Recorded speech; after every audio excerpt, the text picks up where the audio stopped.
unwavering faith and devout gratitude. This is the process by which the impression is given to the formless substance and the अभी आप जल्दी created समझ जाओगे आगे जो बातें थी मेन वो समझ चुके हैं। अब क्या बोल रहा है कि this is the process by which the impression is given to formless, कि ये जो क्या ये एक प्रोसेस है, ये जो हमने अभी तक बातें की ये सारी क्या है, एक प्रोसेस है जिसके जरिए आप अपने विचारों को कहाँ थोप सकते हो, उस परम सुप्रीम पावर के पास। क्लियर है? And the creative force set in motion, जो रचनात्मकता की शक्ति है, जो क्रिएटिव फोर्स, हमारा सबकॉन्शियस माइंड के पास क्रिएटिव पावर है कि नहीं है? जो हमारी फोर्थ विंडो, वो मैसेज कहाँ चला जाएगा? उस फोर्थ विंडो में क्रिएटिव पावर, तो वो जो फोर्स है क्रिएटिव फोर्स मोशन में आ जाएगी, मतलब वो कार्य करना समझ में आ गया? अभी क्या था ये दिस द प्रोसेस, क्या था प्रोसेस? कि कोई भी चीज इस दुनिया में बनने से पहले क्या है? और विचार क्या करते रहते हैं? जिस चीज, और वो आप अगर उस विचार को आप फॉर्मलेस सब्सटेंस पे पहुंचाते हो, परम शक्ति पे पहुंचा देते हो, तो वो कार्य करना शुरू कर देता है। तो जो भी चीज आप पाना चाहते हो उसको क्या करना पड़ेगा? दिमाग में लाना पड़ेगा, और उसको क्या करना पड़ेगा? उस परम शक्ति के ऊपर थोपना पड़ेगा, जिससे कि उसके ऊपर वो कार्य करना शुरू करे। पर बोला इन ऑर्डर टू दिस, कि अगर आप ये सब प्रक्रिया के दौरान आपको किसमें से गुजरना पड़ेगा? कॉन्शियस से सबकॉन्शियस माइंड के बीच में से गुजरना पड़ेगा, जिससे कि आपका विचार कहाँ पहुंच जाएगा। पर अगर आपको कॉन्शियस सबकॉन्शियस माइंड से गुजरना है तो आपके अंदर क्या होना चाहिए? कृतज्ञता, ग्रेटिट्यूड। तो ग्रेटिट्यूड श्रद्धा भाव,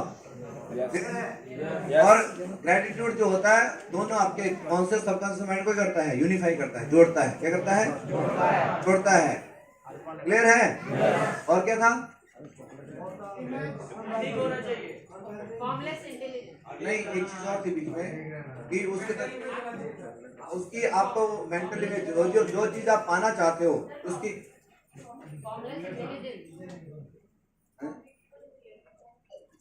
हाँ वही बताया ना कि अगर आपको अपने उस विचार को उस परम शक्ति तक पहुंचाना है तो आपको क्या, मैंने कौन से सब, वो एक ही वर्ड है, आपको कंफ्यूज नहीं होना है। मैंने पहले बोला कि उसके आपको वीडियो दिखाया गया कि अलग अलग नामों से पुकारा जाता रहेगा वीडियो में, किसी किताब में कुछ लिखा, किसी में कुछ लिखा होगा, वो एक ही है, कॉन्शियस एंड सबकॉन्शियस माइंड। क्या है?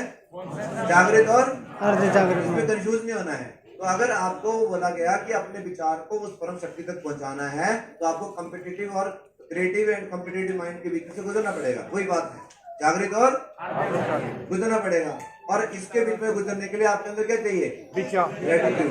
जब तक ग्रेटिट्यूड नहीं होगा तो आपका विचार, वो दोनों मन आपस में जुड़ेंगे नहीं, और आपका विचार जो है उस परम शक्ति के पास पहुंचेगा नहीं, और वो फिर क्रिएट होना शुरू होगा नहीं। क्लियर? तो ला सकते हैं विचार। अब उसका क्या, जो चीज पाना चाहते हो उसकी क्रिएट क्या बनाओ? इमेज। क्या करना है? और इस इमेज को होल्ड करके रखना है। क्या करना है? पकड़ के रखना है। क्या करना है? हाँ, और उसको क्या करना है कि आप विजुअलाइज करना है कि, और ऊपर परम शक्ति का थैंक्स पे करना है। क्या करना है? कि जो चीज आप चाहते हो कि ये परम पिता परमेश्वर, ये सुप्रीम पावर, ब्रह्मांड की शक्ति, ब्रह्मांडीय शक्ति, यूनिवर्सल पावर आप बोल सकते हो, यूनिवर्सल पावर, आपका बहुत बहुत मैं आपका कृतज्ञ हूँ कि ये चीज आपने मुझे, उसका पहले थैंक्स पे कर दो। कर पाएंगे? तो बोला ये सब जो करते हैं तो ग्रेटिट्यूड जो होता है पुल का काम करता है। क्या करता है? जो आपके दोनों मन को जोड़ता है। यहाँ तक क्लियर है?